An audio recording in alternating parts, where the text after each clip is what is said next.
আসসালামু আলাইকুম। বাংলা সংবাদে সবাইকে স্বাগত জানাচ্ছি। আমি চিন্তিয়া হক। শুরুতেই সংবাদ শিরোনাম। নির্বাচন সুষ্ঠু না হলে গলায় গামছা ও মাজায় রশি লাগতে পারে, সিইসিকে ইসলামী আন্দোলন। এদিকে হবিগঞ্জে দুই পক্ষের সংঘর্ষ, ওসিসহ আহত শতাধিক। জানাবো, বিদ্যমান ব্যবস্থায় নির্বাচন হলে নতুন ফ্যাসিবাদের জন্ম হতে পারে বলছেন পরোয়ার। এবং সর্বশেষ জানাবো, নির্বাচন করার ইচ্ছা আছে, এনসিপির হয়ে করব কিনা সিদ্ধান্ত নেইনি বলছেন আসিফ মাহমুদ। শুনছিলেন সংবাদ শিরোনাম, এবারে বিস্তারিত। নির্বাচন সুষ্ঠু না হলে গলায় গামছা ও মাজায় রশি লাগতে পারে, সিইসিকে ইসলামী আন্দোলন। প্রধান নির্বাচন কমিশনার এএমএম নাসির উদ্দিনের সঙ্গে সাক্ষাৎ করে নির্বাচনের আয়োজন নিয়ে তাকে সতর্ক করে এসেছেন ইসলামী আন্দোলনের নেতারা। ওই সাক্ষাৎ শেষে দলটির যুগ্ম মহাসচিব মাওলানা গাজী আতাউর রহমান বলেছেন, সুষ্ঠু ও গ্রহণযোগ্য নির্বাচন দিতে ব্যর্থ হলে সিইসির গলায় গামছা ও মাজায় রশি লাগতে পারে, সেই কথা তাকে বলে এসেছেন তিনি। গাজী আতাউর রহমান বলেন, আমরা বলেছি যে আপনি যদি মনে করেন সুষ্ঠু নির্বাচন, গ্রহণযোগ্য নির্বাচন দিতে পারবেন তাহলেই আপনি নির্বাচন দেন। আর যদি আপনি মনে করেন সুষ্ঠু, গ্রহণযোগ্য ও নিরপেক্ষ নির্বাচন দিতে পারবেন না, তাহলে আপনি ঝুঁকি নেবেন না।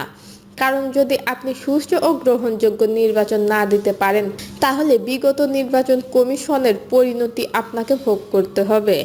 আপনার গলায় গামছা ও মাজায় রশি লাগতে পারে, এই অবস্থাটা আপনি মনে রাখবেন। সাক্ষাতে নির্বাচন কমিশনের কাছে ইসলামী আন্দোলনের পক্ষ থেকে 7টি প্রস্তাব উপস্থাপন করা হয়।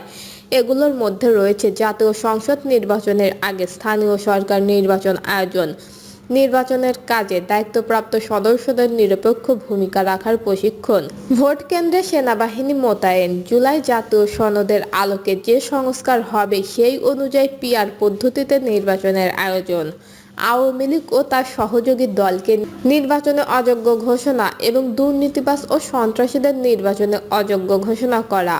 ইসলামী আন্দোলন নিরপেক্ষ ও গ্রহণযোগ্য নির্বাচন চায় উল্লেখ করে গাজী আতাউর রহমান বলেন, বিগত সময়ে বাংলাদেশে যেই সব নির্বাচন হয়েছে সেখানে মূল সমস্যা ছিল নির্বাচন পদ্ধতিতে। তাই পিআর পদ্ধতিতে নির্বাচনের আয়োজন আমাদের মৌলিক দাবি, যাতে জনগণের শতভাগ ভোটের মূল্যায়ন হয় এবং নির্বাচন সুষ্ঠু, নিরপেক্ষ ও শান্তিপূর্ণ হয়। হবিগঞ্জের দুই পক্ষে সংঘর্ষ, ওসিসহ আহত শতাধিক। হবিগঞ্জের মাধবপুর উপজেলার বুল্লা গ্রামে দুই গোষ্ঠীর মধ্যে সংঘর্ষ হয়েছে, এতে থানার ওসিসহ শতাধিক আহত হয়েছে। বুধবার বিকেলে এ সংঘর্ষণের ঘটনা ঘটে। আহতদের মধ্যে 10 জনের অবস্থা আশঙ্কাজনক। তাদের মাধবপুর, বক্ষণবাড়িয়া ও হবিগঞ্জ সহ বিভিন্ন হাসপাতালে ভর্তি করা হয়েছে, পুলিশ ও এলাকাবাসী জানায়। সম্প্রতি সৌদি আরবে বুল্লা গ্রামের ধলাই মিয়া ছেলের সঙ্গে একই গ্রামের হেলাল মিয়া মেম্বারের আত্মীয় সৌদি আরবের বসবাসরত এক ব্যক্তির ভিসা জটিলতা নিয়ে মারামারি হয়। এ ঘটনা সামাজিক যোগাযোগ মাধ্যমে ছড়িয়ে পড়ে। এই নিয়ে বুল্লা গ্রামের ধলাই মিয়া ও হেলাল মেম্বারের লোকজনের মধ্যে উত্তেজনা দেখা যায়। উভয় পক্ষই থানায় পাল্টাপাল্টি অভিযোগ করে। অপরদিকে দীর্ঘদিন ধরে ধলাই মিয়া ও হেলেন মিয়ার মধ্যে গোষ্ঠীগত দ্বন্দ্ব চলে আসছিল। এর জোর ধরে সৌদি আরবের বিরোধকে কেন্দ্র করে বুধবার বিকালে উভয় পক্ষের লোকজন দেশীয় অস্ত্র নিয়ে সংঘর্ষণে নেমে যায়। ঘণ্টাব্যাপী সংঘর্ষণে শতাধিক লোক আহত হয়। খবর পেয়ে মাধবপুর থানার অফিসার ইনচার্জ শহীদুল্লাহর নেতৃত্বে পুলিশ ঘটনাস্থলে গিয়ে পরিস্থিতি নিয়ন্ত্রণে আনে। সংঘর্ষ থামাতে গিয়ে ওসি শহীদুল্লাহ পায়ে আঘাত লেগে আহত হয়। মাধবপুর থানার ভারপ্রাপ্ত কর্মকর্তা শহীদুল্লাহ জানান, খবর পাওয়ার সঙ্গে সঙ্গেই পুলিশ ঘটনাস্থলে গিয়ে পরিস্থিতি নিয়ন্ত্রণ করে। এখন পরিস্থিতি স্বাভাবিক। বিদ্যমান ব্যবস্থায় নির্বাচন হলে নতুন ফ্যাসিবাদের জন্ম হতে পারে বলছেন পরোয়ার। বাংলাদেশ জামায়াতে ইসলামীর সেক্রেটারি জেনারেল মিয়া গোলাম পরোয়ার বলেছেন, বিদ্যমান ব্যবস্থায় নির্বাচন হলে নতুন ফ্যাসিবাদের জন্ম হতে পারে। নির্বাচনের সময় ঘোষণাকে ইতিবাচক বলা হলেও প্রয়োজনীয় সংস্কার ছাড়া নির্বাচন হলে তা জনগণের সঙ্গে প্রতারণা হবে। জুলাই ঘোষণাপত্র ও জুলাই সনদের আইনি ভিত্তি প্রদান করে নিরপেক্ষ নির্বাচনের দাবিতে এই সমাবেশের আয়োজন করা হয়। সমাবেশে জামায়াতের সেক্রেটারি জেনারেল বলেন, সারা দেশে দাঁড়িপাল্লার প্রতীকের অনুকূলে গণজোয়ার সৃষ্টি হয়েছে।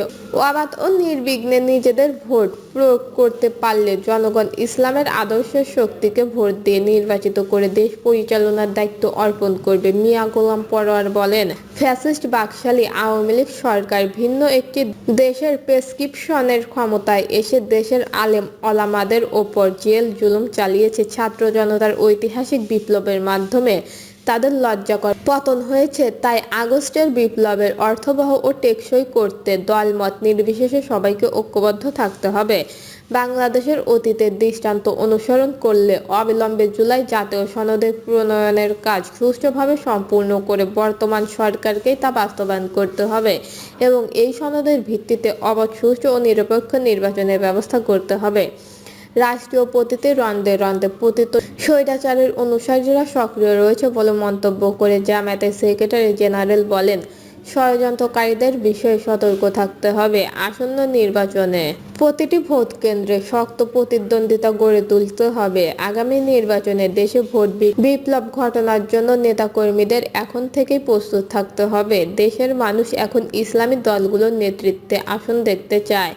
দেশে ইসলামের পক্ষে যে গণজয় সৃষ্টি হয়েছে তাতে অচিরেই জনগণের সে আকাঙ্ক্ষা বাস্তবায়িত হবে ইনশাল্লাহ। কোনো ষড়যন্ত্রই জনতার বিজয়কে ঠেকাতে পারবে না। সাবেক সংসদ সদস্য মিয়া গোলাম পরোয়ার বলেন, আসন্ন জাতীয় নির্বাচনের তফসিল ঘোষণার পূর্বে জুলাই জাতীয় সনদ প্রণয়ন সম্পূর্ণ করে অধ্যাদেশ এলএফও বা গণভোটের মাধ্যমে আইনি ভিত্তি প্রদান করা না হলে অন্তর্বর্তী সরকারি সংস্কার কার্যক্রম বিফলে যাবে।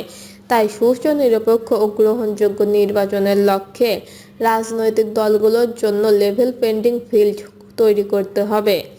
এর সঙ্গে সংশ্লিষ্ট সব বাহিনী ও সংস্থার কার্যকর ভূমিকা নিশ্চিত করতে হবে। সরকার ও প্রশাসনকে স্বৈরাচারের দোষরমুক্ত করতে হবে। নির্বাচন কমিশন সহ প্রশাসনের সব স্তরে নিরপেক্ষতা নিশ্চিত করতে হবে।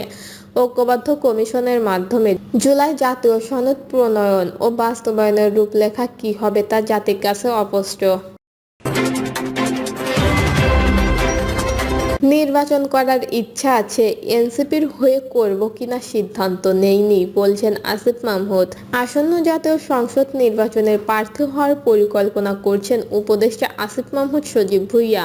তবে এনসিপিতে যোগ দিয়ে তাদের প্রার্থী হবেন কিনা তা নিশ্চিত নয় বলে জানিয়েছেন তিনি। বুধবার বিবিসি বাংলাকে জানিয়েছেন স্থানীয় সরকার উপদেষ্টা আসিফ জানিয়েছেন, শেষ পর্যন্ত নির্বাচনে অংশ নিলে উপদেষ্টার দায়িত্ব থেকে পদত্যাগ করবেন বলে।